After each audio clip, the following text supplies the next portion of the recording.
आज हम भारत के सर्वोच्च न्यायालय या सुप्रीम कोर्ट के बारे में बात करेंगे। भारत के सर्वोच्च न्यायालय का वर्णन भारतीय संविधान के अनुच्छेद 124 में किया गया है। और भारत का सुप्रीम कोर्ट या भारत का सर्वोच्च न्यायालय या उच्चतम न्यायालय विश्व के किसी भी अन्य न्यायालय की तुलना में सबसे अधिक शक्तियाँ रखता है या इसका क्षेत्राधिकार विश्व के किसी भी न्यायालय की तुलना में सबसे अधिक है। सामान्य तौर पर भारत के सर्वोच्च न्यायालय की अगर स्थापना की बात की जाए तो यह भारत शासन अधिनियम 1935 के द्वारा 1 अक्टूबर 1937 को स्थापित किए गए संघीय न्यायालय या फेडरल कोर्ट का उत्तराधिकारी माना जाता है। इसकी विधिवत स्थापना 28 जनवरी 1950 को हुई और भारतीय संविधान के भाग 5 के अंतर्गत अध्याय 4 में इससे जुड़े हुए प्रावधान दिए गए हैं और अध्याय 4 में इसे संघ की न्यायपालिका शीर्षक नाम दिया गया है और अध्याय 4 में इससे जुड़े प्रावधान संविधान के अनुच्छेद 124 से लेकर 147 तक दिए गए हैं। अनुच्छेद 124(1) के तहत सर्वोच्च न्यायालय में जो न्यायाधीशों की संख्या है वो सर्वोच्च न्यायालय न्यायाधीशों की संख्या संशोधन अधिनियम 2008 के बाद सुप्रीम कोर्ट या सर्वोच्च न्यायालय में मुख्य न्यायाधीश सहित अधिकतम 31 न्यायाधीश हो सकते हैं।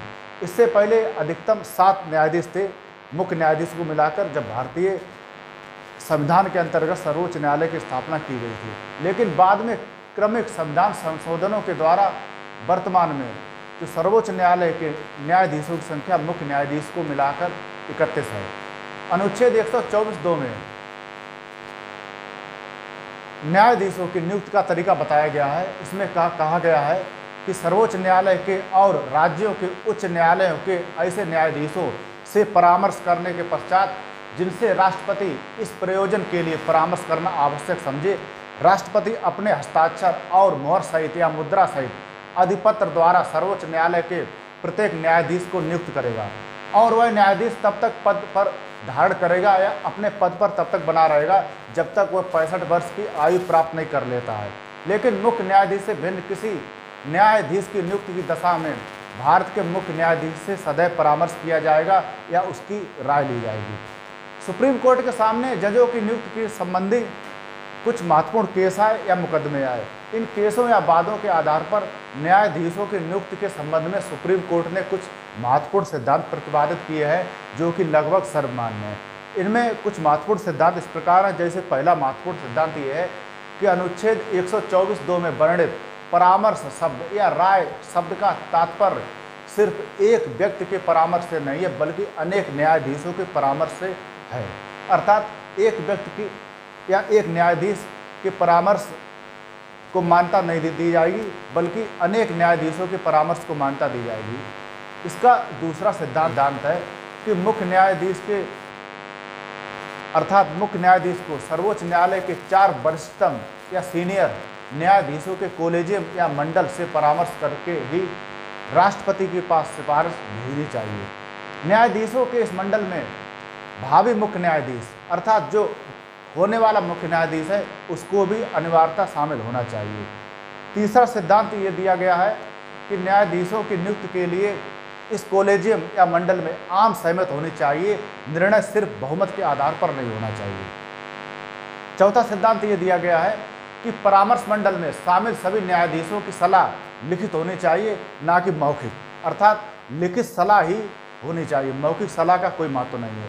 पांचवा सिद्धांत ये दिया गया है सरकार इस कॉलेजियम या मंडल की सिफारिशों को मानने के लिए बाध्य है, लेकिन यदि परामर्श संबंधी प्रक्रिया का विधिवत पालन नहीं किया गया है तो सरकार इस कॉलेजियम या मंडल की सिफारिशें मानने को बाध्य नहीं होगी। अगर मुख्य न्यायाधीश की नियुक्ति की बात की जाए तो मुख्य न्यायाधीश की नियुक्ति वर्तमान में वरिष्ठता के सिद्धांत अर्थात सीनियरिटी के सिद्धांत का पालन किया जाता है। अर्थात सीनियरिटी का सिद्धांत मुख्य न्यायाधीश की नियुक्ति के मामले में स्थिर हो चुका है। इसका लाभ ये है कि न्यायाधीशों में इस पद को लेकर कोई विवाद नहीं होता है, ना ही कोई खींचतान होती है और ना ही किसी राजनीतिक हस्तक्षेप की संभावना पैदा होती है। इसकी हानि ये है कभी कभी ज़्यादा योग्य न्यायाधीश सिर्फ इसलिए मुख्य न्यायाधीश नहीं बन पाता है क्योंकि उसकी वरिष्ठता या सीनियरिटी कम थी, फिर भी व्यवहार में या समानता यह व्यवस्था काफ़ी हद तक संतोषप्रद है। अगर न्यायाधीशों की नियुक्ति के संबंध में अर्हताओं या योग्यता की बात की जाए तो इसकी अर्हताएं और योग्यता संविधान के अनुच्छेद 124(3) के तहत दी गई हैं। पहली अर्हता ये है वह भारत का नागरिक हो। दूसरी अर्हता ये है कि वह 3 अर्हताओं में से कोई एक अर्हता या योग्यता पूरी करता है।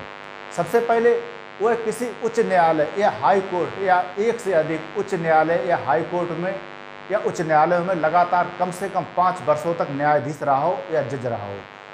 दूसरी अर्हता यह है कि वह किसी उच्च न्यायालय या हाई कोर्ट या एक से अधिक उच्च न्यायालय में लगातार कम से कम 10 वर्षों तक वकील रहा हो।